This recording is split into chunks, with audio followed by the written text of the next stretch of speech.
Banyak yang selalu bertanya gimana cara metode trade dan lain sebagainya, tapi sedikit banget yang mau nanya sama saya, kapan sih kita tuh harus berhenti trade ya? Kapan kita tahu, oh ini adalah waktu yang terbaik kita nge-trade, dan ini adalah bukan waktu yang terbaik buat kita nge-trade.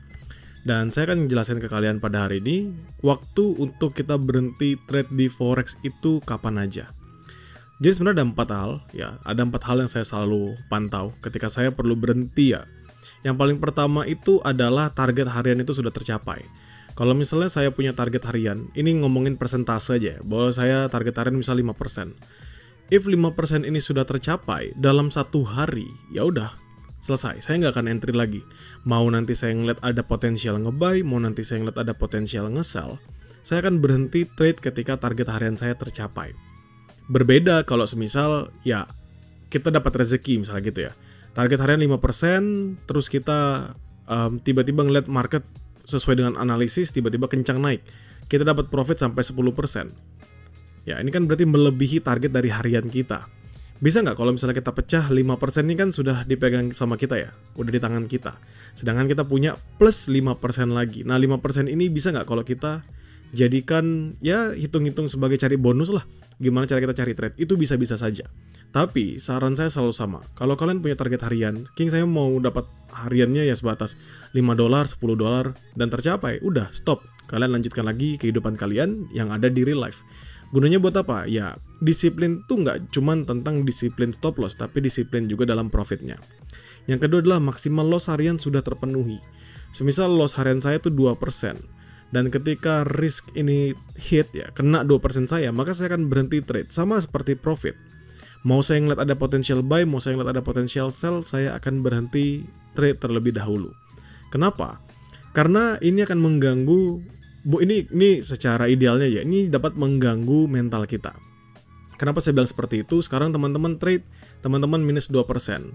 Lalu teman-teman mikir, ini paling nanti dia balik lagi. Ya udah kita turunin lagi stop loss-nya. Gitu terus. Awalnya kalian cari profit, lama-lama kalian loss, carinya BEP. Lama-lama kalian loss, carinya ya setidaknya modal saya balik deh 50%, lama-lama habis, lama-lama MC. Yang awalnya kalian mau profit, ujungnya sampai jadi MC. Ya, artinya ini nggak bagus. Ya, sehingga apa ya? Sehingga ketika kalian sudah berupaya untuk mencari profit, dan profitnya nggak dapat karena kalian hit stop loss, maka stoplah trade pada hari tersebut. Dan ini loss harian ya. Kalau loss harian yang kalian masih ada ruang, masih bisa fleksibel, ya nggak masalah. Itu nggak apa-apa kalau kalian masih trade lagi, karena mungkin loss harian kalian belum terpenuhi. Yang ketiga adalah tidak ada waktu untuk fokus dalam trade. Ini penting.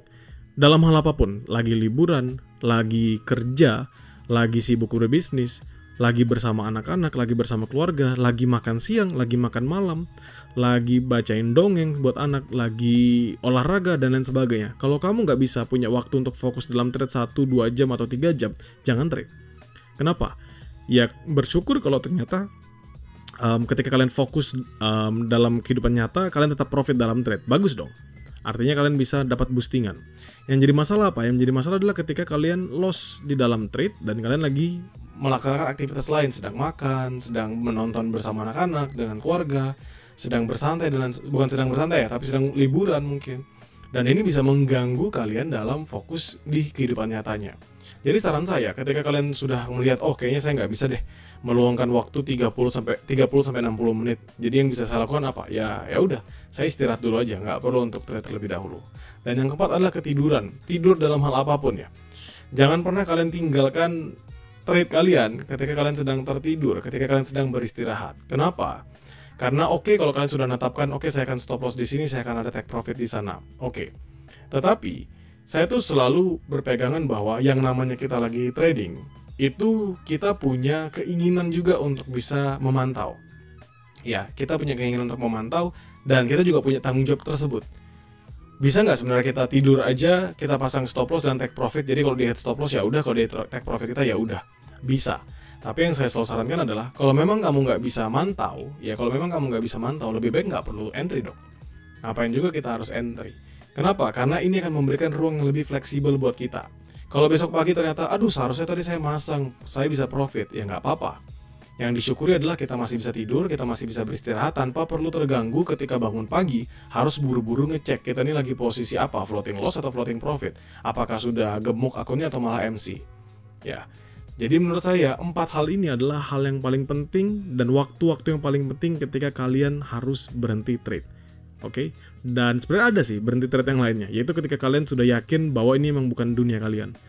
Kenapa ya? Karena mungkin kalian nggak bisa ngatur risk, kalian nggak bisa punya waktu dan lain sebagainya, kalian selalu emosional, dan kalian MC sudah lebih ya 10 kali, mungkin 10-15 kali MC dalam waktu yang sangat amat singkat. Mending istirahat. Istirahatnya istirahat panjang. Cari kesibukan lain, cari tambahan uang dari tempat lain, lalu nanti ketika sudah siap dengan mentalnya baru bisa join dalam pasar forex kembali.